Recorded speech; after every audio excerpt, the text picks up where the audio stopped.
Hello, and welcome. Welcome once again to the Secrets of the High Demand Coach podcast. And I am here with yet another high demand coach. That is Dominic Monkhouse. He's a master business coach, founder, and CEO of Monkhouse and Company.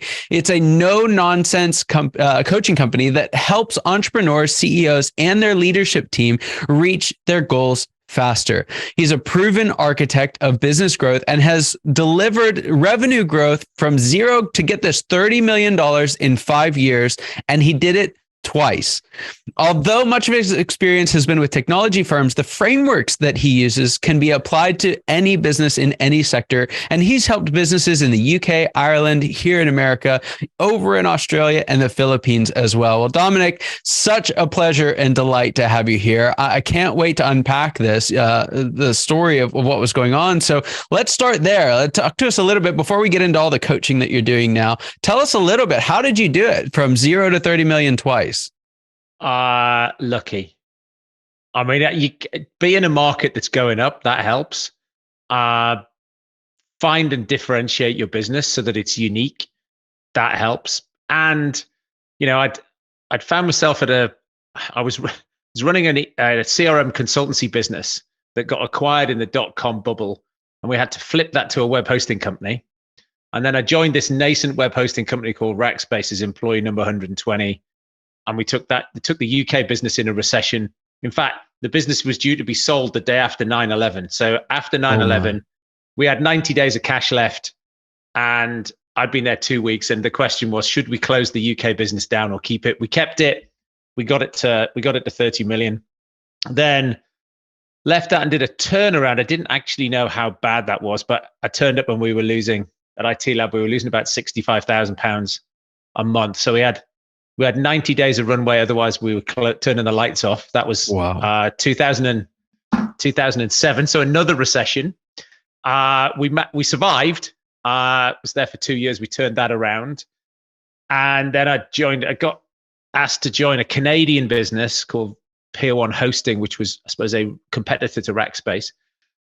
And could we build a UK competitor to them? And so we did that and got that business to 30 million, got it to 200 million globally, sold it for 685 million Canadian dollars.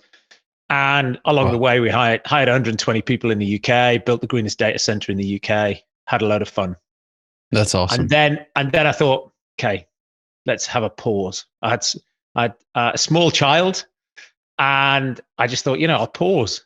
And I didn't expect to now be a coach still. I didn't quite know what I was going to do then, but I thought, let's take a time off from having a proper job and flying around the world, and I'll do something else. I'll learn some skills and be a better CEO the next time. And then I've just got stuck doing this, and this is the most fun I've ever had. So that's awesome. So now you're sitting on the other side of the table, if you will, helping CEOs that are trying to scale. What would you say is some of the most important work that you're doing right now as a coach? Well, I think people come to me because they have a problem. They know sales isn't quite working, or they've got a positioning problem. So there's sort of a sales and marketing growth thing. That's one problem. Or they're growing so fast, they've got this Ferrari and they're in the fog, and they'd love to put their foot down, but they can't see past the end of the bonnet. And so they're terrified by that. Most of the CEOs I work with are running the largest company they've ever run. And their leadership teams are likewise in the biggest jobs they've ever had. And so there is a sense of foreboding, if you like, this is all going too well. Something is about to happen. And so they come looking often for those, or they're trying to build culture or hang on to culture as they scale.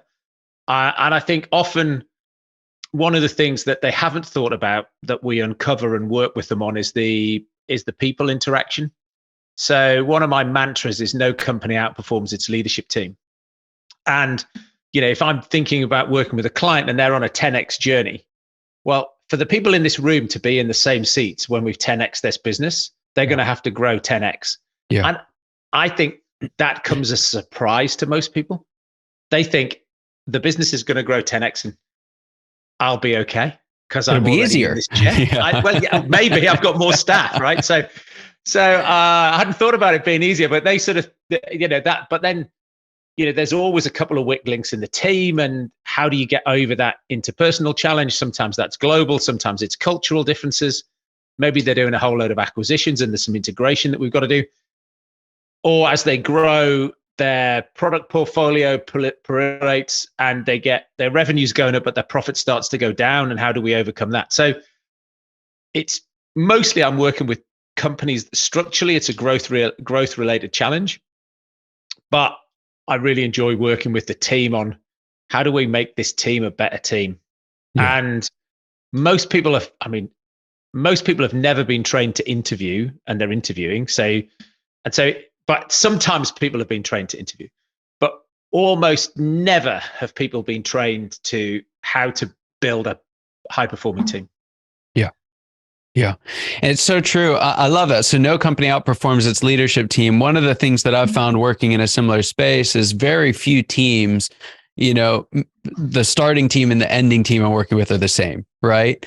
And there's this natural desire, and I understand it, and I'd like for you to speak to it, but most CEOs, you go and ask them, like, do you want this team to be the one that takes you, 10 million to 50 million, 50 to 250, whatever it may be? They're going to say yes. There's a comfort with their team most of the time, even if there's difficult things.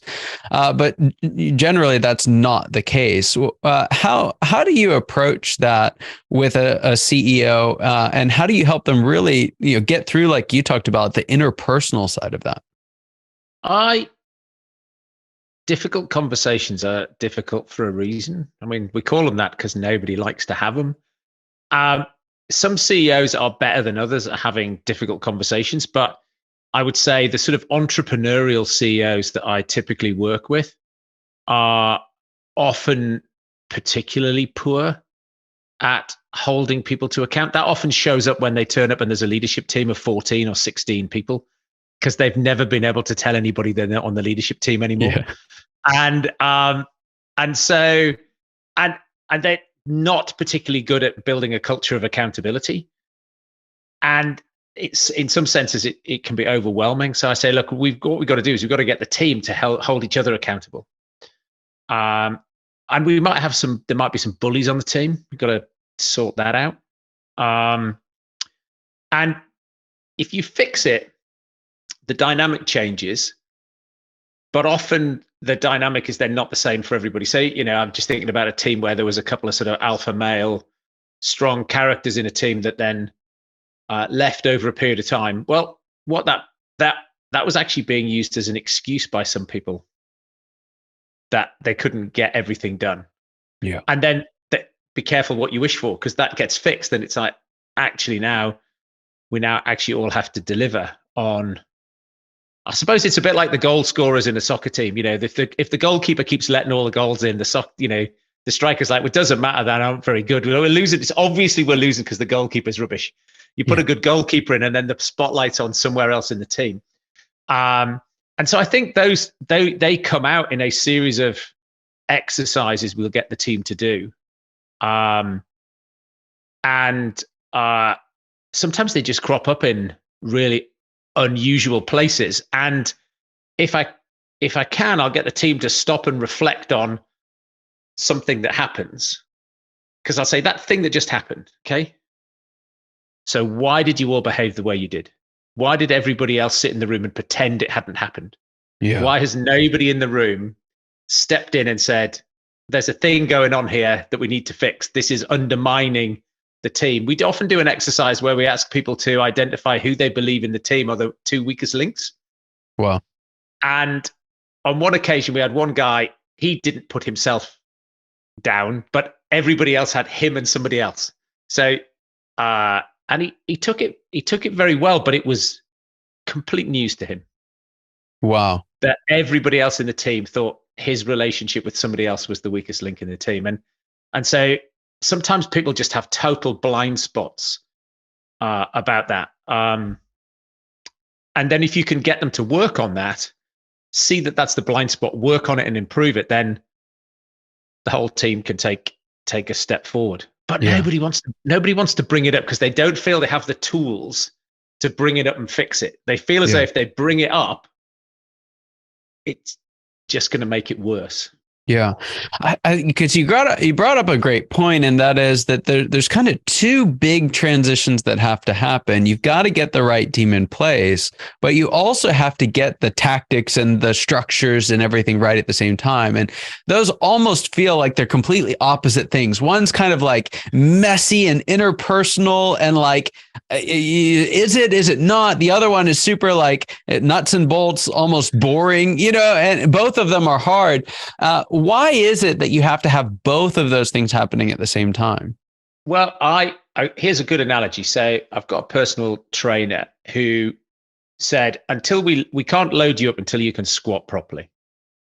And it took him 18 months to get comfortable with the fact that I was able to squat properly. And then he said, now we can load you up. And so one of those things is just training and sort of muscle memory. And we haven't done any work yet. We're still sort of playing around. So it's quite enjoyable. There's no great weight. It's sort of frustrating, but we're getting there. And then it's like, now we need to just lift weights like 3 times a week. Now you've got to do a load of work. And so often you're teaching people a framework, and then they go, okay, got that. And you go, no. What you've done is now you know what you're supposed to do. Now you need to do the work, right? Look, there are plenty of people listening to this podcast even who wish they weren't as large as they were, wish they were somehow thinner, wish they were somehow fitter, or, maybe they wish they spoke a foreign language and they don't. And it's like, you then got to focus on the few things you want to do, and then you've got to put in some effort. Yeah. And so often there's, once you can show people the problem, show people how to solve it, still have to do the work. And so all the frameworks in the world, and the difference between having the framework and doing the work, I think then is 10x. You can that team can be 10 times better than average. Yeah. And the average, there might be some teams who know some of the frameworks, but you still got to, learn how to squat and then load the bar up. Yeah. That's a great analogy. And when, oh God, I know Malcolm Gladwell talked about 10,000 hours, but the guy who wrote Range had written another book whose name escapes me. I'd written another book about sports performance. And he looked at the same people that Gladwell was referring to, the violinists or the viola players from the Viennese orchestra, what was interesting is they all had talent. And even the people who did 10,000 hours who went on to be soloists, none of them enjoyed practice. Yeah. But the people who went on to be soloists did, they practiced the right things with enough intensity. Tiger Woods out playing in the rain, in the dark, you don't. And so I think you can't motivate people. That has to be from within. Hence why purpose is so important. Yes. Because when it's raining and you need to be practicing or learning, then without purpose, you're just going to give up. Yeah. So it's a fascinating thing because in the sports world, there are discrete moments of practice and discrete moments of play. You're in the game, you're on the field practicing. In business, we don't necessarily have the benefit of a scheduled time that you're in the game, right? When the opponent is there. So it's a lot muddier, the difference. But when you look at, sports teams will spend somewhere around, 7 to 50 times as much time in practice as they do in the real game. But in business, it's kind of like we're always in the real game. So how do you practice this stuff? I think you got to carve out time. And I don't know about you. Look, if I drive a lot, but I'm not practicing, I'm just driving, right? If you are a Formula One driver, you don't just aimlessly drive around. You are analytical about the things where you are losing time relative to the pace or the winners, whatever it is. You get specific, and then you say, right, I am going to over-index on this until I do it without thought, and then I'm okay. I was with a client the other week, and I was doing a presentation, and one of the chief revenue officers said to me later, he said, as you were talking, he said, I thought to myself, I thought that was what I thought. And then I realized it's something that you've said to me so often over the last 8 years that it's now just in my brain, and I can't tell the difference between what I thought before I met you and what I now think as a result of having worked with you. It's just there. And so he doesn't even have to think about it. Mm-hmm. And so I think you have to find find the area of weakness. Then you've got to say, how are we going to fix it? Then you've got to find time. And, most people spend about 4 hours of useful work a day, whether they're working from home or in the office. And so there's always time if you want to put the time in. And people just say, oh, I'm so busy, I haven't got time. And the winners put the time in. Yeah. Yeah, it's fascinating. So what would you say are some of the biggest mistakes the CEOs you're working with are making that are preventing them from really being able to achieve scalability? I occasionally go back and read the works of Jim Collins. And I did that last year. And I came away going, I knew that the right people and on the bus in the right seats was important. But I now push people really, really hard, push people much harder on that than I did before. Yeah. Because I think they're settling for a B player, and an A player would be 5 to 10 times more productive for no more money. And they're just thinking, oh God, the effort. And what if I get it wrong? And so they're playing not to lose rather than playing to win. And I had this conversation with a client who's been with us this week. They've got a plan to 5x their business in the next few years. And we redid the numbers with my aspiration on it, and it was to 10x their business. And then that forced them, if they did accept my numbers, which they said, okay, they were prepared to play the mind game. If they did, then that forced them to look at some of the people they had in some of the seats. And if they kept the people in the seats, they could maybe do 5x. But if they wanted to do 10x, they weren't the right people. Yeah. And so I find often it's that, where are we settling? And I was on the phone to another client today, and they're completely the opposite. They're like, I want, for every seat on our bus, I want the best person in the world. And their ambition is strikingly different. Wow. And so they're growing 10% a month, and they're a £100 million company. Right. So yeah, I have people going, oh, is that possible? Could I really get somebody better? And then you've got other people who just say, we're going to go into the transfer market. We're going to get amazing people. Amazing people will want to join a winning team. 10% a month growth at 100 million is a winning team. Yeah. Remarkable. All right. So here's a question I like to ask all my guests. And it's this: what's the biggest secret that you wish wasn't a secret at all? What's that one thing that you wish everybody listening today knew? Look, I say this all the time and people still don't believe me, but I don't believe you have to pay great salespeople commission. Wow. And the sales world hates me. And whenever I say that, I get hate mail on LinkedIn. But you don't have to pay great people commission. Great people aren't motivated by money. People aren't motivated by money. Salespeople are people. I can't find evidence to say that salespeople are different to people, and that there is a certain type of person called salespeople who you can actually motivate with money. I think maybe I'm thinking about stuff which is cognitive as opposed to transactional. Maybe you can get people to do piecework with money, but that's not what I'm thinking of here. I'm thinking about consultative selling. Persuading you to do something today that you weren't going to do this morning when you were brushing your teeth. That's selling. Anything else is taking an order. Those people don't do that for the money. The money might be a proxy for something else. But so that, and often I say that to CEOs and they say, why has nobody told me this before?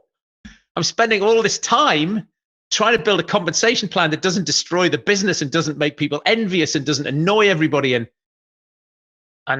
now you're telling me I didn't need to do that? Why is this a secret? Yeah. It was, I've just totally lost his name in Drive.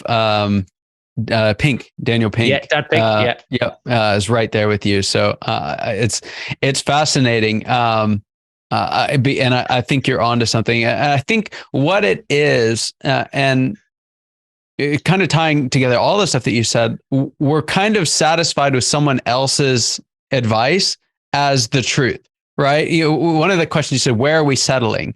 And sometimes we're settling in that we've never actually asked why, right? Why is it? and those beliefs that we hold, and it's just so the difference between an opinion, something we hold to be an opinion, and a belief. I think you can find out whether somebody has a belief or not, and you say to them, what evidence would I need to give you so that you'd be prepared to change your mind on this topic? And that's an opinion. But sometimes people have got something which is an opinion, is just stuck as a belief. If you say to somebody who believes the world is flat, what evidence would I give you to persuade you that the world is actually round? They just say, you can't give me any evidence. I've seen it all. It's not true. The world's flat. And so lots of people are hanging on to things like that. And because they don't challenge those beliefs, they're not curious. They get stuck. It's a constraint, self-imposed constraint. I could go on that for a very long time, but that's so good. All right, but I'm going to shift gears instead. I'm going to ask you this. Again, it's a question I like to ask each of my guests, but I'm going to have you take off your coach hat for a moment and have you put on your CEO hat. You've done that thing. You've run that race multiple times now, but to an extent with your coaching business, you're still there. So put on your CEO hat for a moment and tell us a little bit about what this stage of growth looks like for you and your business. So I decided a few years ago that, we had to grow. I wanted to grow the business, and maybe I just can't help myself. But I think if you have a purpose for your business, and mine is to demystify business growth for entrepreneurs. And so you are then compelled not to settle. I am compelled to try and grow the business and grow our influence and reach. I don't necessarily need to make any more money to do that, but I need to books, podcast, blog, do all of that. Speaking maybe, but I think if I think about how this business could transform, there's only me. So I've got to work out how to do less or how can I carry on doing what I love doing, but then have other people do some of the work. So I've now got a number of associate coaches that we work with. We've delivered an online program to 150 executives in the last 12 months. So that's something we decided to do. And then I think where the growth will come from here is around a series of collaborations. So I've got experts that I've worked with in sales, marketing, MarTech, valuation readiness for those clients who are looking to exit, looking at a PE lens and saying, how do we structure your business so it gets the biggest multiple? People who've built businesses and sold them around customer insight.